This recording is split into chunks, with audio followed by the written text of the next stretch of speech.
The man who destroys his weak self can never be destroyed by others. The morning sun cast long shadows across the marble floors of the Palazzo Vecchio as Lorenzo de' Medici walked through the corridors that had witnessed centuries of power struggles, betrayals, and triumphs. The year was 1478, and Florence trembled on the precipice of destiny. In his private study, surrounded by ancient texts and maps of territories both conquered and coveted, Lorenzo contemplated a truth that would echo through the ages: the greatest enemy of any man is not his rival, his critic, or his circumstance, it is the weak version of himself that he refuses to abandon. This principle, later crystallized in the writings of Niccolò Machiavelli, forms the bedrock of ultimate self-transformation. To forge your ultimate self is not merely to improve upon what exists, it is to systematically destroy the inferior version of yourself and rebuild from the ashes of your former limitations. The process is neither gentle nor forgiving, but it is the only path to becoming truly indestructible. Part 1: The Anatomy of Weakness and the Art of Self-Destruction. The weak self is not born from external circumstances but from internal compromises. It emerges when comfort becomes your master, when fear dictates your choices, and when you mistake temporary pleasure for lasting fulfillment. The weak self whispers seductive lies, that you deserve ease, that change is too difficult, that your current limitations are permanent features rather than temporary obstacles to be overcome. Consider the merchant Giovanni, who inherited his father's prosperous silk trade in Renaissance Florence. For years, he lived comfortably on the profits of established routes and familiar customers. When reports arrived of new trade opportunities in the distant lands of the East, Giovanni felt a stirring of excitement. Yet his weak self spoke louder than his ambition. "Why risk what you have?" it whispered. "These routes are uncertain. You could lose everything." Giovanni listened to this voice, choosing security over possibility. Within 5 years, younger merchants who embraced the risks had established monopolies on the eastern trades, while Giovanni's business slowly withered as competition intensified and margins decreased. The weak self operates through a sophisticated network of justifications and rationalizations. It convinces you that procrastination is prudence, that settling is wisdom, and that your fears are protecting you from failure rather than preventing you from greatness. The weak self thrives on the illusion of safety, never acknowledging that the greatest risk is remaining exactly as you are in a world that never stops changing. To destroy your weak self, you must first understand its anatomy with ruthless precision. The weak self feeds on routine without purpose, seeking the numbing comfort of predictable days and unchallenged assumptions. It craves external validation while simultaneously fearing the effort required to earn genuine respect. The weak self prefers to blame circumstances rather than take responsibility, to make excuses rather than find solutions, and to retreat into fantasies of what could be rather than taking action on what must be done. The destruction of weakness begins with a declaration of war against your own limitations. This is not a metaphorical conflict but a daily, conscious choice to act contrary to your weakest impulses. When your weak self desires to remain in bed, your ultimate self rises before dawn. When your weak self craves mindless distraction, your ultimate self chooses deliberate practice and study. When your weak self seeks the path of least resistance, your ultimate self deliberately chooses the challenges that forge strength and character. Marco, a young apprentice to a master sculptor in Michelangelo's workshop, understood this principle intuitively. While other apprentices complained about the long hours and demanding tasks, Marco recognized that each difficulty was an opportunity to kill his weak self. When assigned to carry heavy blocks of marble up narrow stairs, while others grumbled and did the minimum required, Marco carried extra weight. When required to practice the same chisel technique for hours, while others rushed through to finish quickly, Marco worked with deliberate precision until the movement became natural. Over time, Marco's weak self, the part that wanted shortcuts and comfort, gradually died, replaced by a relentless craftsman who could create beauty from stone. The process of self-destruction requires 3 fundamental shifts in perspective. First, you must redefine discomfort as your ally rather than your enemy. Every moment of struggle, every instance of resistance from your weak self, is evidence that you are moving in the right direction. Second, you must embrace the concept of necessary suffering, the pain that comes not from random misfortune but from deliberate choice to grow beyond your current limitations. Third, you must understand that your weak self will not die quietly, it will fight with increasing desperation as you threaten its existence, using every weapon in its arsenal: self-doubt, rationalization, and the seductive call of old patterns. The merchant Alessandro understood this when he decided to expand his business beyond the comfortable confines of his hometown market. His weak self mounted a fierce campaign against this decision, conjuring images of financial ruin, reminding him of others who had failed in similar ventures, and filling his mind with comfortable fantasies of maintaining the status quo. But Alessandro had learned to recognize these thoughts not as wisdom but as the death throes of his inferior self. Each day, he took one concrete action toward his expansion: researching new markets, building relationships with suppliers in distant cities, learning new languages that would facilitate trade. With each action, his weak self grew weaker, while his capacity for bold action grew stronger. The ultimate destruction of weakness requires what Machiavelli termed virtù, not virtue in the modern moral sense, but the capacity to act decisively in accordance with your highest potential regardless of circumstances. Virtù is the quality that allows a person to seize opportunity when it presents itself, to create opportunity when none exists, and to maintain forward momentum even when facing seemingly insurmountable obstacles. Elena, daughter of a minor noble family fallen on hard times, possessed this quality in abundance. When her family's financial situation deteriorated to the point where marriage to a wealthy but cruel merchant seemed the only option, Elena's weak self urged acceptance of this fate. "At least you will have security," it whispered. "At least you will not starve." But Elena recognized this voice as the enemy of her ultimate self. Instead of accepting the arranged marriage, she used the skills her tutors had taught her: languages, mathematics, and literature, to secure a position as an advisor to a powerful banking family. The work was challenging, the hours long, and the social criticism severe, but with each day, Elena's weak self, the part that would have chosen security over dignity, grew weaker, while her capacity for independence and self-determination grew stronger. The systematic destruction of weakness requires both strategy and execution. You must identify the specific patterns, habits, and thought processes that constitute your weak self, then methodically eliminate them while simultaneously building their stronger opposites. This is not a process of gradual improvement but of complete replacement. You are not upgrading your current self but creating an entirely new version that renders the old one obsolete.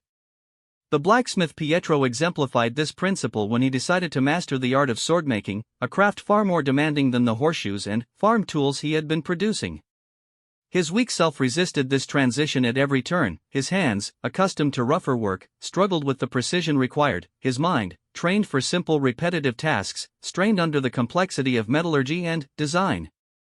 But Pietro understood that his weak self, the craftsman satisfied with basic competence, had to die completely for his ultimate self to emerge. He spent hours each day practicing techniques that challenged his established patterns, studying with masters who demanded excellence rather than adequacy, and gradually his weak self was replaced by an artisan capable of creating weapons worthy of princes. The most crucial aspect of destroying your weak self lies in understanding that this destruction must be voluntary and conscious. You cannot be forced into greatness by external circumstances alone. You must choose to abandon your inferior version and embrace the pain of transformation. The weak self will offer countless compromises. Just improve a little, it will suggest. Make small changes. Don't be so extreme. But these compromises are traps that keep you forever circling around greatness without ever achieving it. When Caterina inherited her father's struggling inn, she faced a choice that would define her destiny. The property was run down, the customers few, and the competition fierce. Her weak self offered reasonable-sounding advice: make minor improvements, cut costs where possible, hope that business would gradually improve. But Caterina recognized that such thinking would lead only to slow decline rather than transformation. Instead, she chose complete metamorphosis. She sold her personal belongings to fund major renovations, studied the operations of successful establishments in other cities, learned new languages to attract foreign travelers, and completely reimagined her business model. The process was exhausting and risky, requiring the death of her weak self, the woman who would have chosen comfort over ambition, but it resulted in the creation of one of Florence's most celebrated establishments. The destruction of weakness is never complete. It is an ongoing practice that must be maintained throughout your life. Your weak self, like a defeated enemy, will attempt to return whenever your vigilance falters. It will wait for moments of success when you feel tempted to relax your standards, or moments of failure when you feel inclined to retreat into old patterns. The ultimate self remains eternally vigilant against these resurrections, understanding that the price of greatness is constant warfare against your own limitations. This warfare requires weapons, disciplines, practices, and principles that consistently challenge your weak self and prevent its return. These weapons must be forged through deliberate practice and sharpened through consistent use. They include the discipline of daily action regardless of mood, the practice of seeking difficulty rather than avoiding it, and the principle of measuring yourself against your potential rather than your past achievements. The merchant Francesco developed such weapons when he decided to expand his trading network to include the dangerous but profitable routes to the north. His weak self had previously convinced him that such risks were unnecessary. His current business provided adequate income, and failure could mean ruin. But Francesco had learned to recognize these thoughts as symptoms of his weak self's influence. He developed specific practices to counter this influence. Each morning, he would spend an hour planning actions that moved him toward his goals regardless of their difficulty. Each evening, he would review his day not for comfort but for evidence of growth and challenge overcome. Through these practices, his weak self gradually lost its power to influence his decisions. The complete destruction of your weak self requires understanding that this process is not about suppressing natural human emotions or desires but about ensuring that your highest self makes the decisions rather than your lowest impulses. Fear, doubt, and desire for comfort are natural human experiences, but they must not be permitted to dictate your choices. Your ultimate self acknowledges these feelings while acting in accordance with your deepest values and highest ambitions. This distinction became clear to the scholar Antonio when he decided to challenge the accepted interpretations of classical texts that had defined his field for generations.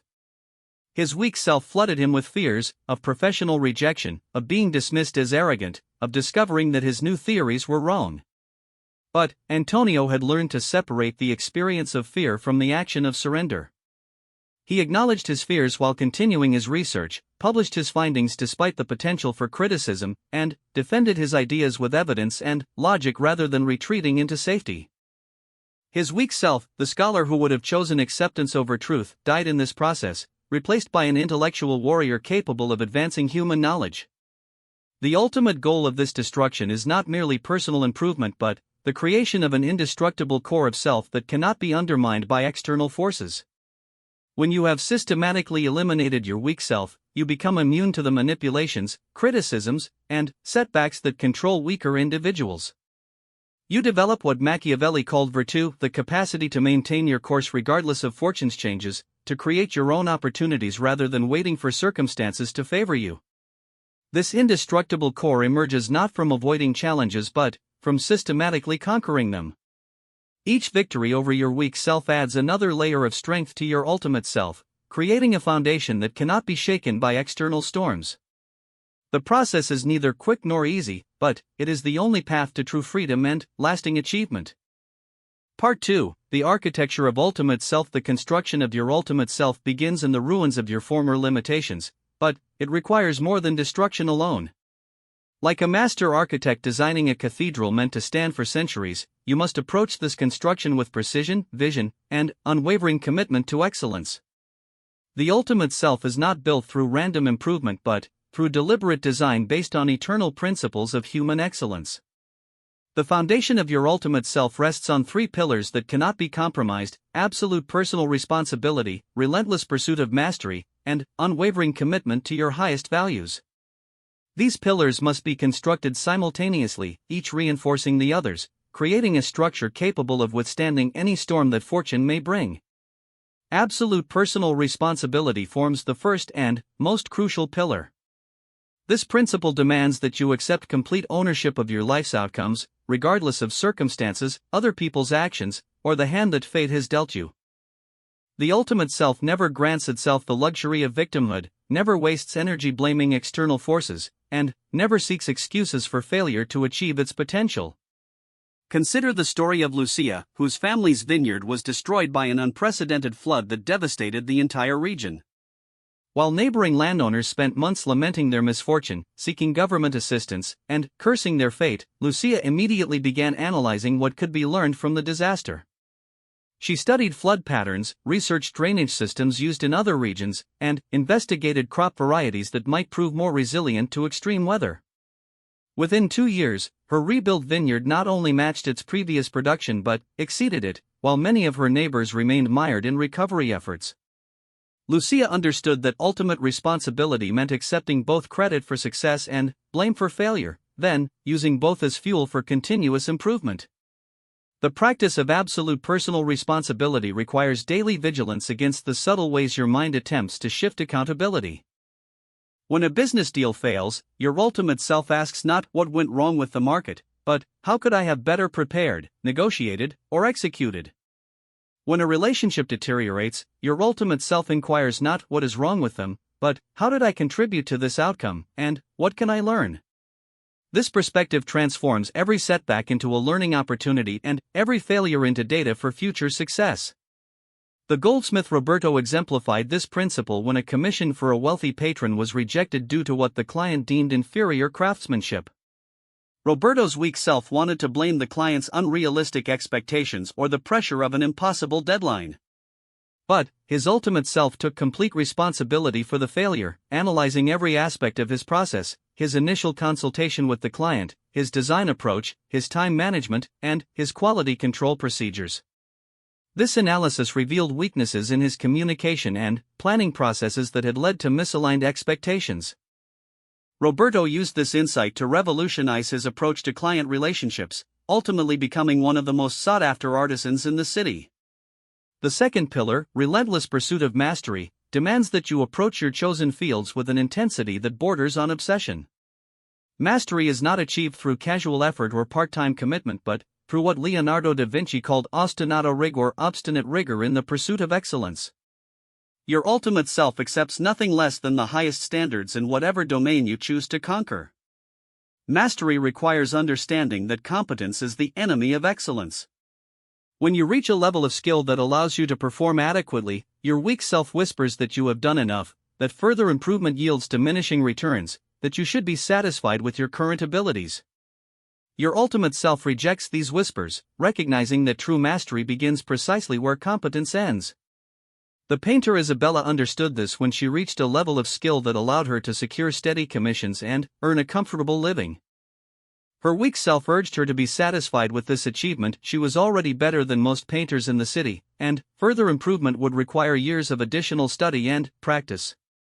But Isabella's ultimate self recognized competence as a trap that would prevent her from achieving greatness. She continued studying under masters, experimenting with new techniques, and pushing herself to create works that challenged not only her current abilities but her understanding of what was possible in her medium. This relentless pursuit transformed her from a competent craftsperson into an artist whose works were treasured by collectors across Europe. The pursuit of mastery demands what the Greeks called arete excellence, not as an act but as a habit. Your ultimate self approaches every task, regardless of its apparent importance, with the same commitment to excellence. This consistency builds what athletes call muscle memory, automatic responses that maintain high standards even under pressure or fatigue. The merchant banker Cosimo demonstrated this principle in his approach to record keeping. While competitors maintained basic ledgers that satisfied legal requirements, Cosimo insisted on meticulous documentation that tracked not just transactions but patterns, trends, and relationships that might inform future decisions. This obsessive attention to detail, which others dismissed as unnecessary perfectionism, provided Cosimo with insights that allowed him to anticipate market changes and identify opportunities that competitors missed. His pursuit of excellence in what others considered mundane tasks became the foundation for extraordinary success. Mastery also requires understanding that expertise in one domain provides principles that transfer to others. Your ultimate self seeks to identify the fundamental patterns and principles that underlie excellence in any field, then applies these insights across all areas of life. This cross-pollination accelerates growth and creates unique competitive advantages. The architect Brunelleschi exemplified this when he applied principles learned from studying ancient Roman engineering to solve the seemingly impossible problem of constructing the dome of Florence Cathedral. His mastery of classical techniques, combined with innovations born from deep understanding of underlying principles, produced a solution that had eluded architects for generations. Brunelleschi's ultimate self recognized that true mastery involves not just learning techniques but understanding the principles that make techniques effective. The third pillar, unwavering commitment to your highest values, provides the moral foundation that prevents your ultimate self from becoming merely a more effective version of your weak self. Without this pillar, the power gained through personal responsibility and mastery can be corrupted by shallow ambitions or directed toward unworthy ends. Your highest values are not the abstract ideals that sound impressive in conversation but the principles you are willing to sacrifice for, the standards you maintain even when no one is watching, and the commitments you honor regardless of cost. These values must be chosen deliberately and defended consistently, becoming the immutable core around which your ultimate self is constructed. The judge Alessandro faced this test when offered a substantial bribe to influence a case involving powerful political figures. His weak self calculated the benefits: financial security for his family, political connections that could advance his career, and the rationalization that one compromise might enable greater good in the future. But Alessandro's ultimate self was built around the value of justice, a principle he had chosen not as a convenient philosophy but as a defining characteristic.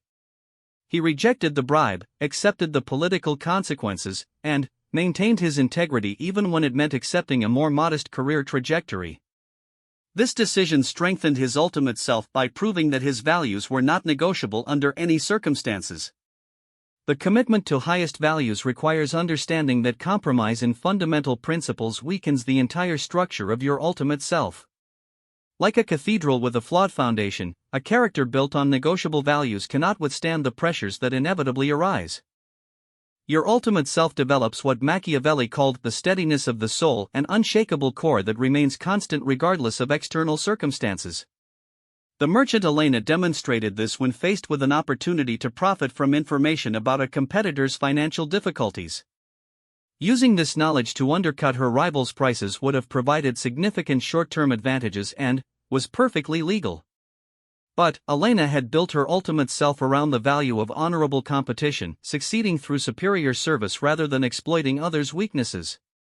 She chose to compete on merit alone, ultimately building a reputation that attracted customers who valued integrity and established relationships that lasted decades rather than seeking quick profits that would have compromised her character.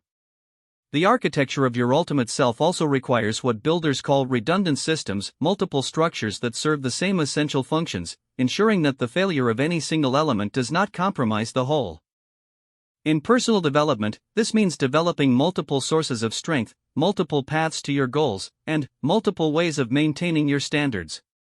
The scholar Marsilio understood this when building his reputation as a philosopher and translator. Rather than depending solely on patronage from a single wealthy family, he developed multiple income sources: teaching, translating, consulting, and writing. This diversification protected him from the political changes that destroyed many of his contemporaries and allowed him to maintain his independence and integrity even when individual patrons fell from favor. His ultimate self was built to withstand the loss of any single support system. The construction of your ultimate self requires understanding that this is not a project with a completion date but a lifelong practice of conscious evolution. Your ultimate self must be designed to grow stronger over time, to adapt to changing circumstances without compromising core principles, and to find new challenges that prevent stagnation.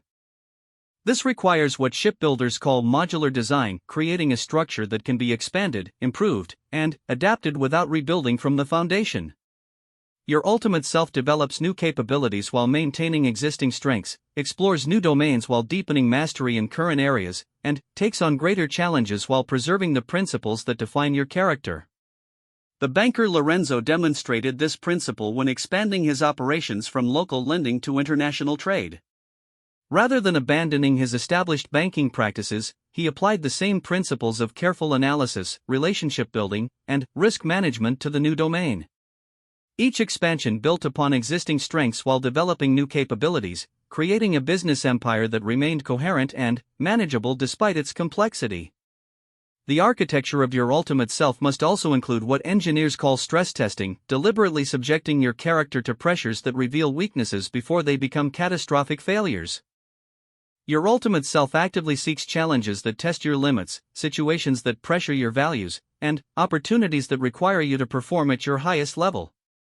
The General Francesco practiced this by regularly placing himself in combat situations that tested not just his tactical skills but his courage, decision-making under pressure, and ability to inspire confidence in his troops.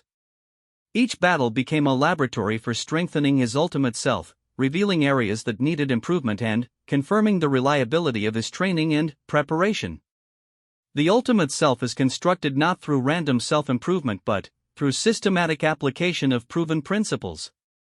Like the master builders who created the great cathedrals of Europe, you must work from detailed plans, use materials of the highest quality, and maintain standards that will ensure your creation endures long after current challenges have passed. This construction requires patience combined with urgency, patience to allow deep changes to take root and solidify, urgency to begin immediately and maintain consistent progress. Your weak self prefers either to rush through the process seeking quick results or to delay beginning until conditions are perfect. Your ultimate self understands that construction must begin with current materials and conditions while maintaining vision of the final result. The merchant philosopher Giovanni exemplified this balance when deciding to master both commerce and classical learning, pursuits that his contemporaries considered mutually exclusive. He began immediately with whatever time and resources were available, studying Latin grammar during business travel and applying philosophical principles to commercial decisions. This patient urgency allowed him to develop expertise in both domains over decades, ultimately becoming one of the most respected figures in Renaissance intellectual and commercial circles. Part 3: The Indestructible Self and the Art of Leaving the World in Awe. The completion of your transformation from weak self to ultimate self creates something unprecedented in human experience, an individual who cannot be destroyed by external forces because they have already destroyed everything within themselves that could be used against them. This indestructible self does not achieve invulnerability through avoiding challenges but through becoming stronger than any challenge that could arise. The indestructible self emerges when the process of conscious self-creation reaches a critical threshold, the point at which your character becomes anti-fragile, growing stronger under pressure rather than weakening. This state is not achieved through perfection but through the systematic elimination of internal vulnerabilities and the development of capabilities that transform obstacles into opportunities. Consider the transformation of Niccolò himself, born into minor nobility during one of history's most turbulent periods. The Florence of his youth was ravaged by foreign invasions, political upheavals, and social revolution. Lesser individuals were crushed by these circumstances or swept along helplessly by forces beyond their control. But Niccolò used this chaos as raw material for constructing his indestructible self. When the Medici fell from power and his political career ended abruptly, Niccolò faced imprisonment, torture, and exile. His weak self would have been destroyed by these reversals, either broken by suffering or embittered by injustice. But his ultimate self recognized these experiences as invaluable data about the nature of power, human behavior, and political reality. The insights gained during his darkest period became the foundation for works that would influence political thought for centuries. His downfall became the raw material for his greatest achievements. The indestructible self possesses what ancient philosophers called ataraxia, unshakable tranquility that comes not from avoiding disturbance but from developing the internal resources to remain centered regardless of external circumstances. This tranquility is not passive resignation but dynamic equilibrium, the ability to respond to any situation from a position of strength and clarity. The condottiere Francesco Sforza embodied this quality during his rise from mercenary captain to Duke of Milan. Throughout decades of warfare, political intrigue, and personal betrayal, Francesco maintained a core of unshakable purpose that allowed him to navigate chaos while others were consumed by it. When allies became enemies and enemies offered alliances, Francesco's responses were guided not by emotion or impulse but by clear-eyed assessment of long-term strategic advantage. His indestructible self had learned to treat both victory and defeat as temporary conditions rather than permanent states. This quality of indestructibility manifests in several key characteristics that distinguish the ultimate self from even highly accomplished individuals who have not completed the transformation. The first characteristic is complete emotional sovereignty, the ability to experience emotions fully while preventing them from dictating actions. The indestructible self feels fear, anger, doubt, and desire but responds to these feelings as information rather than commands. The merchant banker Lucrezia demonstrated this when facing a coordinated attack on her business by competitors who sought to destroy her through market manipulation and character assassination. The attacks were personal, vicious, and potentially ruinous. Lucrezia experienced the full range of human emotions: anger at the injustice, fear for her livelihood, and hurt at personal betrayals. But her indestructible self treated these emotions as weather patterns rather than determining factors. She analyzed the attacks dispassionately, identified vulnerabilities in her opponent's strategy, and responded with moves that not only defeated their schemes but strengthened her position permanently. Her emotional sovereignty allowed her to think clearly while others were blinded by passion. The second characteristic is strategic patience combined with tactical urgency.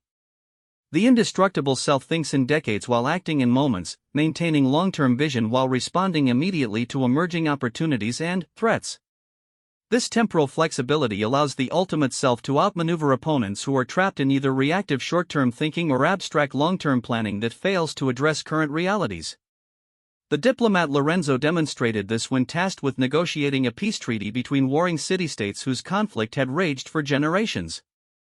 Previous negotiators had failed because they focused either on immediate concerns that ignored underlying tensions or long-term ideals that had no practical implementation path. Lorenzo's indestructible self combined strategic patience, understanding that lasting peace required addressing fundamental interests rather than surface positions, with tactical urgency in seizing moments when circumstances favored breakthrough. His approach created an agreement that lasted for decades because it was built on realistic assessment of enduring interests rather than temporary convenience. The third characteristic is what military strategists call operational flexibility, the ability to achieve objectives through multiple pathways, adapting means while maintaining ends. The indestructible self is never dependent on any single strategy, relationship, or resource for success. This redundancy creates true independence because external forces cannot control outcomes by blocking any particular route to your goals. The artist and inventor Leonardo exemplified this when his military engineering projects for various patrons were repeatedly interrupted by political changes. Lesser individuals would have seen these interruptions as career-ending setbacks. But Leonardo's indestructible self had developed expertise across multiple domains: art, engineering, anatomy, architecture, and natural philosophy, each of which provided alternative paths to recognition, income, and intellectual satisfaction. When opportunities in one area closed, he seamlessly shifted focus to others, often using insights from one domain to achieve breakthroughs in another. The fourth characteristic is what economists call asymmetric risk management, structuring your life so that potential losses are limited while potential gains are unlimited. The indestructible self takes calculated risks that offer tremendous upside while protecting against catastrophic downside, creating what statisticians call positive skew in life outcomes. The explorer and trader Marco demonstrated this when deciding whether to invest in voyages to the New World.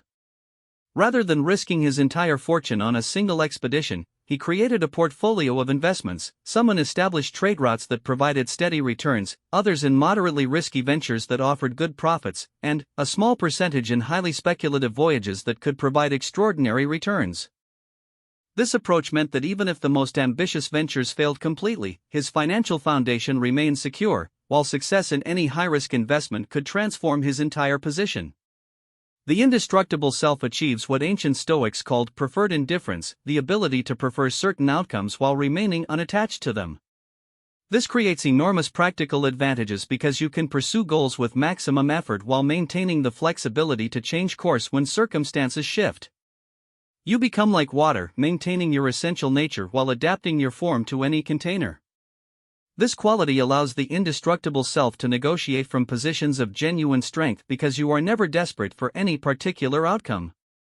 Others sense this detachment and respond with increased respect and willingness to offer favorable terms.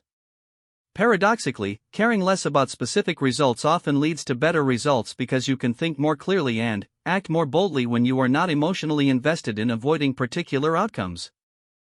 The banker Cosimo demonstrated this during negotiations for a crucial loan that could either establish his family's dominance in European finance or destroy their reputation if terms were unfavorable. Cosimo's indestructible self wanted the deal to succeed but was genuinely prepared to walk away if terms were unacceptable. This authentic willingness to accept failure rather than compromise core interests gave him negotiating power that desperate competitors lacked. The final agreement exceeded his initial objectives because his counterparts recognized they were dealing with someone who could not be pressured into bad decisions by fear of loss. The indestructible self develops what military commanders call force multiplication, the ability to achieve results far beyond what your apparent resources would suggest. This multiplication comes not from hidden advantages but from maximizing the effective use of available capabilities. Every skill, relationship, and resources deployed with precision and purpose, creating synergistic effects that compound over time. The Condottiere Bartolomeo exemplified this when commanding forces that were significantly outnumbered by enemies with superior equipment. Rather than accepting defeat as inevitable, Bartolomeo's indestructible self analyzed how to multiply the effectiveness of his available resources. He used superior knowledge of local terrain to negate enemy advantages, employed innovative tactics that confused opponents expecting conventional warfare, and motivated his troops through clear communication of achievable objectives. The result was a series of victories that established his reputation and attracted additional resources that made future campaigns easier. The ultimate expression of the indestructible self is the ability to leave the world in awe, not through seeking admiration but through accomplishing things that others consider impossible. This awe is not generated by luck, inherited advantages, or even exceptional talent, but by the systematic application of principles that anyone can learn but few have the discipline to implement. Leaving the world in awe requires what artists call signature achievement, accomplishments so distinctive and excellent that they become synonymous with your name. These achievements are not accidents but the inevitable result of applying ultimate self principles consistently over extended periods. They represent the full flowering of your transformation from weak self to indestructible self. The architect Brunelleschi left the world in awe by solving the engineering puzzle of Florence Cathedral's dome, creating a structure that combined beauty with technical innovation in ways that had never been achieved. But this signature achievement was possible only because Brunelleschi had spent decades destroying his weak self, the part that would have accepted conventional limitations, and building his ultimate self through relentless study, experimentation, and refinement of his craft. The patron and philosopher Lorenzo de' Medici left the world in awe by creating a synthesis of political power, artistic patronage, and intellectual inquiry that transformed Florence into the cultural center of Europe. This achievement required the indestructible self he had forged through years of navigating complex political challenges while maintaining commitment to excellence and beauty. The key to leaving the world in awe lies in understanding that awe is generated not by perfection but by the dramatic gap between expected and actual performance. When others see someone accomplish something that seems impossible given their apparent resources and circumstances, the natural response is awe. This gap is created not through deception or hidden advantages but through the systematic application of ultimate self principles that maximize the effectiveness of available capabilities. The merchant and explorer Christopher Columbus left the world in awe by accomplishing what expert navigators had declared impossible, finding a western route to the Indies. Columbus succeeded not because he had superior ships, more experienced crews, or better navigation equipment than his competitors, but because his indestructible self had learned to persist through uncertainty and setback while others abandoned their efforts. His signature achievement was possible because he had systematically destroyed the weak self that would have accepted expert opinion as final truth and surrendered in the face of repeated rejection and failure. Leaving the world in awe also requires what psychologists call positive deviance, the courage to act in ways that produce superior results while defying conventional wisdom.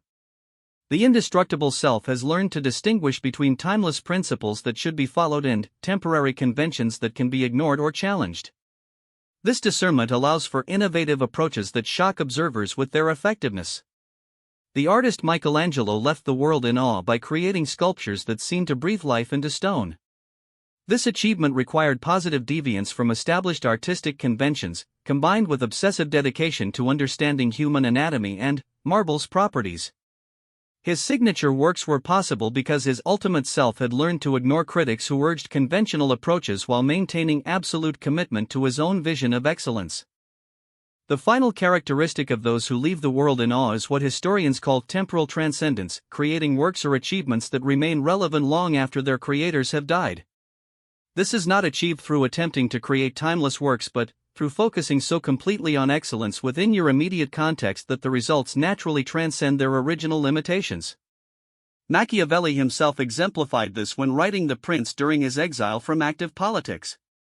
His immediate goal was practical, analyzing the political realities of his time to provide useful guidance for effective leadership. But, his systematic application of ultimate self principles to this analysis created insights that transcended their immediate context, providing frameworks for understanding power and leadership that remain relevant across cultures and centuries. The indestructible self achieves temporal transcendence not by trying to be timeless but by being completely present to current challenges while applying eternal principles of excellence. This combination creates work that speaks to fundamental aspects of human experience while addressing immediate practical needs. The transformation from weak self to ultimate self to indestructible self represents the full development of human potential, not the theoretical maximum of what humans might accomplish under perfect conditions, but the practical maximum of what any individual can achieve through systematic application of proven principles. This transformation is available to anyone willing to pay its price: the complete destruction of your weak self and the disciplined construction of your ultimate self according to the architecture of excellence. The result is not perfection but something far more valuable: anti-fragility. You become stronger than any challenge that could arise because you have already conquered the only enemy that could truly destroy you, your own limitations.